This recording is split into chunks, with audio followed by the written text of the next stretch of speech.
पूरे कार्तिक के महीने की जो बैकुंठ चतुर्दशी है उसका जो फल है, कोई कितना भी विद्या कर दिया हो, कोई कितना भी टोना कर दिया हो, कोई कितना भी किसी भी रूप में तांत्रिकता का भाव कर दिया हो, तो सीधे कहा लौंग और काली मिर्ची रखकर बमूल के या गुलाब के कांटे रखकर उसको उतार कर उसकी धुनी लेने पर भी बैकुंठ चतुर्दशी के दिन तंत्र विद्या, अघोर विद्या कितनी भी कड़ी हो वो नष्ट हो जाए, वो समाप्त, सुख समाहित। जिस व्यक्ति की बीमारियां समाप्त नहीं हो रही हो, लगातार बीमारियां घेरे हुए हैं और बीमारियां चल रही हो, बहुत बीमारियां चल, एक बीमारी से निपटे दूसरी लग गई, दूसरी बीमारी से निपटे तीसरी लग गई, तीसरी से निपटे चौथी लग गई। महाराज बैकुंठ चतुर्दशी के दिन जब भगवान नारायण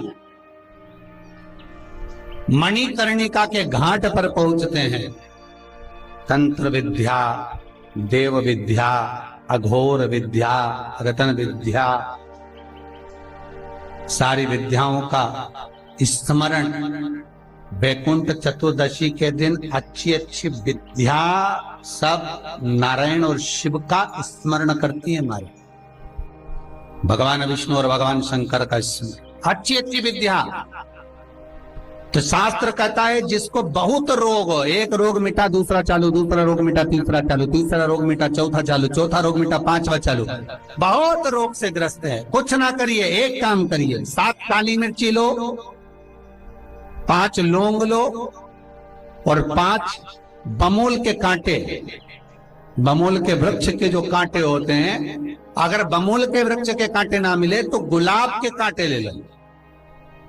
कांटे लेकर उसको एक लाल पोटली में, एक लाल कपड़े में, छोटे से टुकड़े में उसको बांधकर, जो व्यक्ति बीमार है उसके ऊपर से हरि और हर का, भगवान शंकर का मूल मंत्र का स्मरण कर।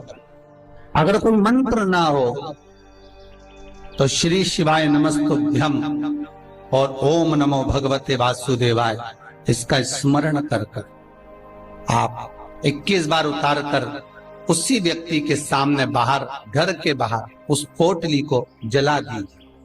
उसकी धुआं उस जीव को लगने जो निरंतर बीमार पड़ रहा है, निरंतर बीमारियां धीरे धीरे छूटने लगेगी। 14 दीप, क्योंकि बैकुंठ चतुर्दशी के दिन, हरिहर मिलन के दिन सुबह और शाम को जो दीप दान करा उसका प्रमाण भले ना है, परंतु रात्रि को जो दीप दान का प्रमाण है वो जीवन का सुख देगा। बैकुंठ चतुर्दशी का ये उपाय अवश्य करिए। जिसको श्वास से जुड़ी हुई तरह प्रॉब्लम रहती है, दमे से जुड़ी हुई प्रॉब्लम रहती है, श्वास की बीमारी रहती है, या महाराज दिन रात खांसी चल रही हो, श्वास से जुड़ी हुई परेशानी चल रही हो, उसके लिए निवेदन है 7 लौंग पीपल के पत्ते पर रख लीजिए और घर के बाहर 5 दिए घी के लगा दीजिए।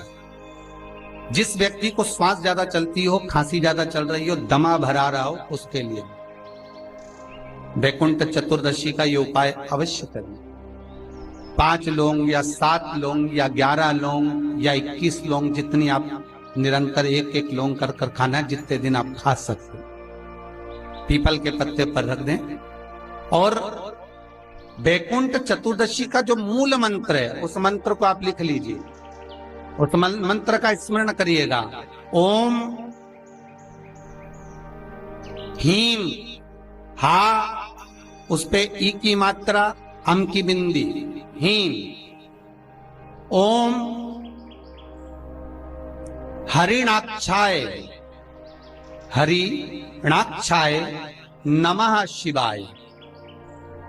एक बार सब हमारे साथ में बोलें, ओम हीम ओम हरिणाक्षाय नमः शिवाय।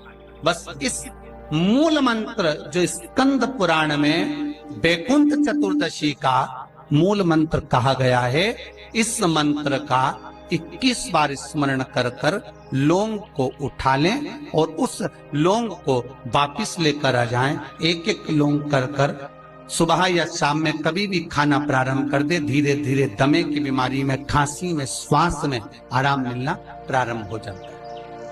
पर इस मंत्र को वैकुंठ चतुर्दशी के दिन रात्रि को जब आप 11 बजे से लेकर 12:30 के बीच में जब पीपल के पत्ते के ऊपर जब आप लौंग रखें, पीपल के पत्ते के ऊपर जब आप लौंग रखें, उस समय पर इस मंत्र का 21 बार स्मरण होना जरूरी।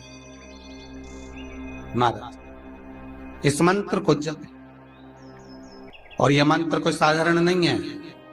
फिर निवेदन करेंगे, ये मंत्र जीवन का सुख देने वाला है। जो मंत्र आपको वैकुंठ चतुर्दशी के दिन स्मरण करना है, उस मंत्र को एक बार फिर हमारे साथ में बोले। ओम ह्रीं ओम हरिणाक्षाय नमः शिवाय। ओम ह्रीं ओम हरिणाक्षाय नमः शिवाय। इस मंत्र का स्मरण जीवन का सुख देगा। जिनको ज्यादा रोग हो, बीमारी हो, तकलीफ हो, कोई व्यक्ति वेंटिलेटर पर पड़ा हुआ है, ऑक्सीजन लग रही है, उसके लिए भी 1 लोटा पानी, उसमें दूध मिलाकर 5 बेलपत्र रखकर आप वैकुंठ चतुर्दशी के दिन उसके नाम का पानी आप हरि और हर को समर्पित कर सकते हैं। अगर मंदिर बंद मिले तो पीपल के पेड़ के नीचे आप चढ़ा सकते हैं। उससे 3 या 4 दिन में आराम लगना प्रारंभ हो जाएगा। पर मंत्र का स्मरण यही करें, ओम ह्रीं ओम हरिणाक्षाय नमः शिवाय। इस मंत्र को जपें, जो स्कंद पुराण का मूल मंत्र कहा गया, उसका स्मरण करेंगे रोग बीमारी आदि को मिटाने के लिए। मैं उनके लिए भी कहूंगा जिनकी नौकरी नहीं लग रही, सर्विस नहीं लग रही, बहुत तकलीफ में, बहुत कष्ट है और खूब हाथ पैर पटक रही है, कहीं नौकरी लगी नहीं रही है, लॉकडाउन हुआ जब से तो घर में ही बैठे हो, महाराज उनके लिए भी है।